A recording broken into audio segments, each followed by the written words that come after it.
चलिए आज की क्लास शुरू करते हैं। आज की क्लास में हम लोग सेट नंबर 16 को देखने वाले हैं। तो सेट नंबर 16 में हम लोग पहले प्रश्न की बात कर लेते हैं। तो पहले प्रश्न में देखिए बोला जा रहा है, पहले प्रश्न में है बोला जा रहा है भारत में दशमलव मुद्रा प्रणाली कब शुरू की गई। भारत में दशमलव मुद्रा प्रणाली की बात कर लेंगे, कब शुरू किया गया था। इसका सही आंसर हो जाएगा 1957 ईस्वी में शुरू किया था। भारत में दशमलव प्रणाली की शुरुआत कब किया गया था, तो 1957 ईस्वी में किया गया था। इसके बाद हम लोग प्रश्न नंबर 2 की बात कर लेते हैं। प्रश्न नंबर 2 में बोला जा रहा है, भारत में कागजी मुद्रा का प्रचलन किस वर्ष हुआ। भारत में कागजी मुद्रा का प्रचलन की बात कर लेंगे, किस वर्ष हुआ था। ये 1862 ईस्वी में हुआ था। भारत में कागजी मुद्रा का प्रचलन किस वर्ष हुआ था, 1862 ईस्वी में। इसके बाद हम लोग प्रश्न नंबर 3 की बात कर लेते हैं। प्रश्न नंबर 3 में भारतनाट्यम किस राज्य का शास्त्रीय नृत्य है। बोला जा रहा है भारतनाट्यम किस राज्य का शास्त्रीय नृत्य है। इसकी हम लोग बात कर लेंगे। तो किस राज्य का शास्त्रीय नृत्य हो जाएगा भारतनाट्यम, ये तमिलनाडु का है, तमिलनाडु का। इसके बाद हम लोग प्रश्न नंबर 2 की बात कर लेते हैं। प्रश्न नंबर 2 में बोला जा रहा है भारत नहीं, प्रश्न नंबर 4 की हम लोग बात करते हैं। प्रश्न नंबर 4 में बोला जा रहा है 1 रुपये के नोट पर किसका हस्ताक्षर होता है। प्रश्न नंबर 4 में बोला जा रहा है 1 रुपये के नोट पर किसका हस्ताक्षर होता है। तो 1 रुपये के नोट पर किसका हस्ताक्षर किया जाता है, तो ये वित्त सचिव का किया जाता है, वित्त सचिव का हस्ताक्षर किया जाता है। इसके बाद हम लोग प्रश्न नंबर 10 की बात कर लेते हैं। देखिए प्रश्न नंबर 10 में बोला जा रहा है कि यात्रा किस राज्य का लोक नृत्य है। यात्रा की हम लोग बात करें, यात्रा किस राज्य का लोक नृत्य हो जाएगा, तो यात्रा जो ये पश्चिम बंगाल का लोक नृत्य हो जाएगा। इसके बाद हम लोग प्रश्न नंबर 6 की बात कर लेते हैं। प्रश्न नंबर 6 में बोला जा रहा है वर्तमान में भारत में थोक मूल्य सूचकांक का आधार किस वर्ष किया गया है। बोला जा रहा है वर्तमान में भारत में थोक मूल्य सूचकांक का आधार किस वर्ष किया गया है। तो थोक मूल्य सूचकांक की हम लोग बात कर लेंगे, इसका आधार किस वर्ष किया गया है। इसका आधार हो जाएगा ऑप्शन नंबर सी हो जाएगा, यानी कि 1993-94 ये तो होगा ही नहीं, तो 2011-12 हो जाएगा, 2011-12। इसके बाद हम लोग प्रश्न नंबर 7 की बात कर लेते हैं। प्रश्न नंबर 7 में बोला जा रहा है भारत में पहली बार रुपया नामक सिक्का का प्रचलन किस शासक के द्वारा किया गया। प्रश्न नंबर 7 में बोला जा रहा है कि भारत में पहली बार रुपया नामक सिक्का का प्रचलन किस शासक के द्वारा किया गया था। तो इसका सही आंसर हो जाएगा शेरशाह सूरी के द्वारा, और इन्हीं ने जीटी रोड का मरम्मत भी करवाए थे, यानी ग्रैंड ट्रंक रोड का निर्माण और मरम्मत भी यही करवाए थे। इसके बाद हम लोग प्रश्न नंबर 8 की बात कर लेते हैं। प्रश्न नंबर 8 में बोला जा रहा है भारत का सर्वाधिक विदेशी मुद्रा किसके आयात पर खर्च होती है। बोला जा रहा है भारत का सर्वाधिक विदेशी मुद्रा किसके आयात पर खर्च होती है।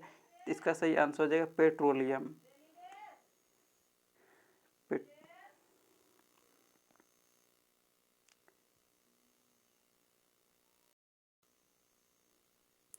इसके बाद हम लोग प्रश्न नंबर 9 को देख लेते हैं। प्रश्न नंबर 9 में बोला जा रहा है ग्रीष्म का नियम का संबंध किससे। ग्रीष्म का नियम का संबंध की हम लोग बात कर लेंगे, किससे हो जाएगा, मुद्रा प्रचलन से हो जाएगा, मुद्रा प्रचलन से।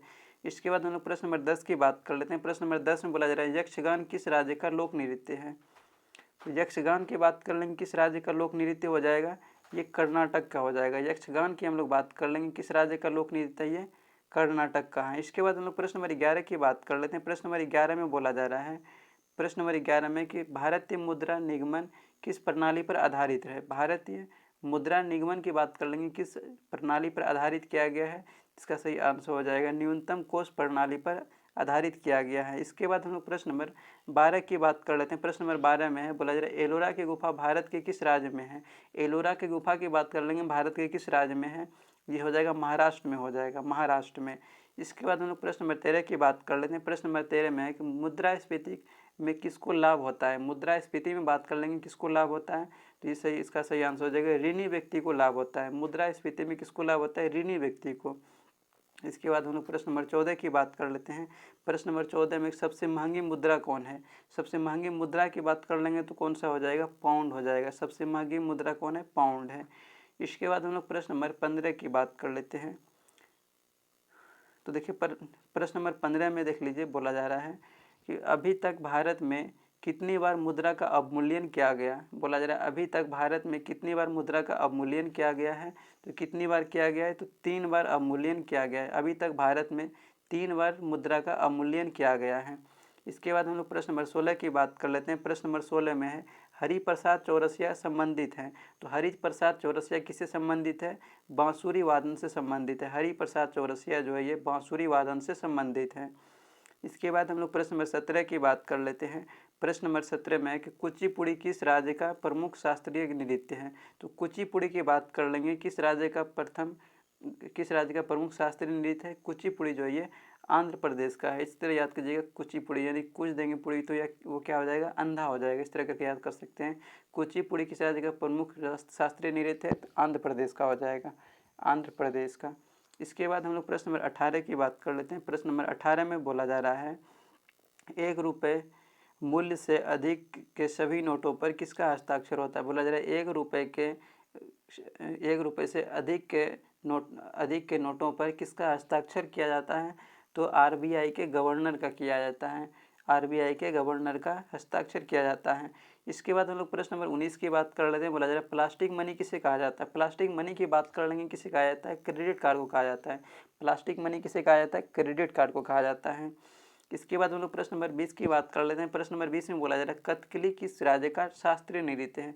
कथकली की बात कर लेंगे, किस राज्य का शास्त्रीय नृत्य हो जाएगा? तो कथकली जो ये केरल का शास्त्रीय नृत्य हो जाएगा। इसके बाद हम लोग प्रश्न नंबर 21 की बात कर लेते हैं। प्रश्न नंबर 21 में मोहिनी अट्टम नृत्य का संबंध किस राज्य से है? मोहिनी अट्टम नृत्य का संबंध की बात कर लेंगे, किस राज्य से हो जाएगा? तो मोहिनी अट्टम नृत्य का संबंध जो है ये केरल से हो जाएगा। इसके बाद हम लोग प्रश्न नंबर 22 की बात कर लेते हैं। प्रश्न नंबर 22 में बोला जा रहा है कथक कहाँ का प्रसिद्ध नृत्य है? कथक की बात कर लेंगे, कहाँ का प्रसिद्ध नृत्य हो जाएगा? कथक जो है ये कर्नाटक का हो जाएगा। कथक कहाँ का है? सॉरी, कर्नाटक नहीं होगा। कथक की बात कर लेंगे उत्तर भारत का हो जाएगा। कथक कहाँ का प्रसिद्ध नृत्य? ये उत्तर भारत का हो जाएगा। इसके बाद हम लोग प्रश्न नंबर 23 की बात कर लेते हैं। प्रश्न नंबर 23 में एक लिंगराज का मंदिर भारत के किस राज्य में है? लिंगराज का मंदिर की बात कर लेंगे, भारत के किस राज्य में स्थित है? ये ओडिशा में है। लिंगराज का मंदिर भारत के किस राज्य में है? ओडिशा में। इसके बाद प्रश्न नंबर 24 में है Dewas bank note press Bharat के किस राज्य में है? देवास नोट प्रेस भारत के किस राज्य में? इसकी हम लोग बात कर लेंगे, तो कहाँ पर? ये मध्य प्रदेश में है। Dewas bank note press Bharat के किस राज्य में? मध्य प्रदेश में है। इसके बाद हम लोग प्रश्न नंबर 25 की बात करते हैं। प्रश्न नंबर 25 में है, देखिए प्रश्न नंबर 25 में बोला जा रहा है भारत रुपये के नए चिन्ह रुपया का डिजाइन किसने किया था? तो इसका सही आंसर हो जाएगा उदय कुमार ने किया था, डॉक्टर उदय कुमार ने किया था। इसके बाद हम लोग प्रश्न नंबर 26 की बात कर लेते हैं। प्रश्न नंबर 26 में हम लोग देख लेते हैं। बोला जा रहा है शिव कुमार शर्मा का संबंध किस वाद्य यंत्र से है? बोला जा रहा है शिव कुमार शर्मा का संबंध किस वाद्य यंत्र से है? तो शिव कुमार शर्मा का संबंध किस वाद्य यंत्र से हो जाएगा? ये संतूर से हो जाएगा। इसके बाद हम लोग प्रश्न नंबर 27 की बात कर लेते हैं। देखिए प्रश्न नंबर 27 में बोला जा रहा है भारतीय मौद्रिक अर्थव्यवस्था की इकाई क्या है? भारतीय मौद्रिक अर्थव्यवस्था की इकाई की हम लोग बात कर लेंगे, तो क्या हो जाएगा? ये रुपया हो जाएगा, रुपया।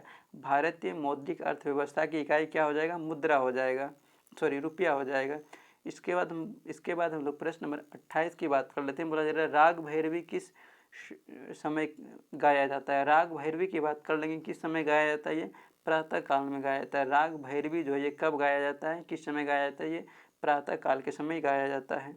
इसके बाद हम लोग प्रश्न नंबर 29 की बात कर लेते हैं। बोला जा रहा है प्रश्न नंबर हम लोग 29 की बात कर लेते हैं। बोला जा रहा है भारत की, प्रश्न नंबर 29 में है, बोला जा रहा है भारत की स्वतंत्रता के बाद भारत में कुल कितनी बार मुद्रा का विमुद्रीकरण किया गया? बोला जा रहा है भारत की स्वतंत्रता के बाद भारत में कुल कितनी बार मुद्रा का विमुद्रीकरण किया गया है? कितनी बार किया गया है? तो इसका 2 बार किया गया है, 2 बार किया गया है, 2 बार। अब चलिए हम लोग प्रश्न नंबर 30 को देख लेते हैं। प्रश्न नंबर 30 को हम लोग देख लेते हैं। प्रश्न नंबर 30 में देखिए बोला जा रहा है, प्रश्न नंबर 30 में एक भारत में पहली मुद्रा का विमुद्रीकरण कब किया गया? भारत में पहली बार मुद्रा का विमुद्रीकरण की बात कर लेंगे, कब किया गया था? ये 22 जनवरी 1946 ईस्वी को किया गया था। भारत में पहली बार मुद्रा का विमुद्रीकरण कब किया गया? 22 जनवरी 1946 ईस्वी में किया गया था। वहीं हम लोग प्रश्न नंबर 31 की बात करते हैं। बोला जा रहा है 2000 रुपये की नोट कहाँ की प्रेस में छपती है? बोला जा रहा है 2000 रुपये की नोट कहाँ की प्रेस में छपती है? इसका सही आंसर हो जाएगा मैसूर के प्रेस में छपती है। इसके बाद हम लोग प्रश्न नंबर 32 की बात करते हैं। बोला जा रहा है विमुद्रीकरण के प्रस्ताव को स्वीकार करने वाला प्रथम राज्य कौन है? बोला जा रहा है विमुद्रीकरण के प्रस्ताव को स्वीकार करने वाला प्रथम राज्य कौन सा हो जाएगा? इसका सही आंसर हो जाएगा छत्तीसगढ़ हो जाएगा। इसके बाद हम लोग प्रश्न नंबर 33 की बात करते हैं। प्रश्न नंबर 33 में है कि 2000 रुपये का नोट पहली बार कब जारी किया गया? 2000 रुपये का नोट पहली बार कब जारी किया था, इसकी हम लोग बात कर लेते हैं। कब किया गया? 2016 में किया गया था। इसके बाद हम लोग प्रश्न नंबर 34 की बात करते हैं। देखिए प्रश्न नंबर 34 में है RBI द्वारा 10,000 रुपये का नोट सर्वप्रथम कब जारी किया गया था? बोला जरा RBI द्वारा 10,000 रुपये का नोट सर्वप्रथम कब जारी किया गया था? तो कब किया गया था? 1938 ईस्वी में जारी किया गया था। उसके बाद हम लोग प्रश्न नंबर 35 को देखते हैं। इसमें बोला जा रहा है भारतीय रुपये में सुरक्षा धागा एवं वाटर मार्क का प्रयोग सर्वप्रथम कब किया गया? बोला जा रहा है भारतीय रुपये में सुरक्षा धागा एवं वाटर मार्क का प्रयोग सर्वप्रथम कब किया गया था? कब किया गया था? ये 1944 ईस्वी में किया गया था। इसके बाद हम लोग प्रश्न नंबर 36 को देख लेते हैं। प्रश्न नंबर 36 में बोला जा रहा है कि विमुद्रीकरण देश की अर्थव्यवस्था को प्रकाशित कर देगा, यह आदर्श वाक्य किसकी है? बोला जा रहा है विमुद्रीकरण देश की अर्थव्यवस्था को प्रकाशित कर देगा, यह आदर्श वाक्य किसकी है? तो किसका ये आदर्श वाक्य हो जाएगा? ये नरेंद्र मोदी का हो जाएगा। इसके बाद हम लोग प्रश्न नंबर 37 की बात कर लेते हैं। प्रश्न नंबर 37 में है कि 8 नवंबर 2016 ईस्वी को विमुद्रीकरण के समय RBI के गवर्नर कौन थे? बोला जा रहा है 8 नवंबर 2016 ईस्वी को विमुद्रीकरण के समय RBI के गवर्नर कौन थे? तो RBI के उस समय गवर्नर की बात कर लेंगे, कौन थे? उर्जित पटेल थे, उर्जित पटेल। इसके बाद हम लोग प्रश्न नंबर 38 की बात करते हैं। प्रश्न नंबर 38 में देखिए बोला जा रहा है विमुद्रीकरण का मुख्य उद्देश्य क्या है? विमुद्रीकरण का मुख्य उद्देश्य की हम लोग बात कर लेंगे तो क्या हो जाएगा? काला धन की समाप्ति हो जाएगा। विमुद्रीकरण का मुख्य उद्देश्य की हम लोग बात कर लेंगे तो क्या हो जाएगा? काला धन का समाप्ति हो जाएगा, काला धन की समाप्ति। इसके बाद हम लोग प्रश्न नंबर 39 की बात करते हैं। प्रश्न नंबर 39 में बोला जा रहा है भारत में अंतिम बार विमुद्रीकरण कब किया गया? भारत में अंतिम बार विमुद्रीकरण की बात कर लेंगे, कब किया गया था? तो 1916 ईस्वी में किया था। भारत में अंतिम बार विमुद्रीकरण कब किया गया? तो 1916 ईस्वी में किया गया है। इसके बाद हम लोग प्रश्न नंबर 40 की बात करते हैं। बोला जा रहा है करेंसी नोट प्रेस कहाँ स्थित है? तो करेंसी नोट प्रेस की हम लोग बात कर लेंगे तो कहाँ पर स्थित हो जाएगा? ये नासिक में स्थित है। बोला जा रहा है करेंसी नोट प्रेस कहाँ पर स्थित है? ये कहाँ पर हो जाएगा? नासिक में हो जाएगा। और आज के सेट का ये अंतिम प्रश्न है। प्रश्न नंबर 41 की बात करते हैं। बोला जा रहा है कर्नाटक संगीत का जनक किसे कहा जाता है? कर्नाटक संगीत का जनक की बात कर लेंगे तो किसे कहा जाता है? पुरंदर दास को कहा जाता है। कर्नाटक संगीत का जनक किसे कहा जाता है?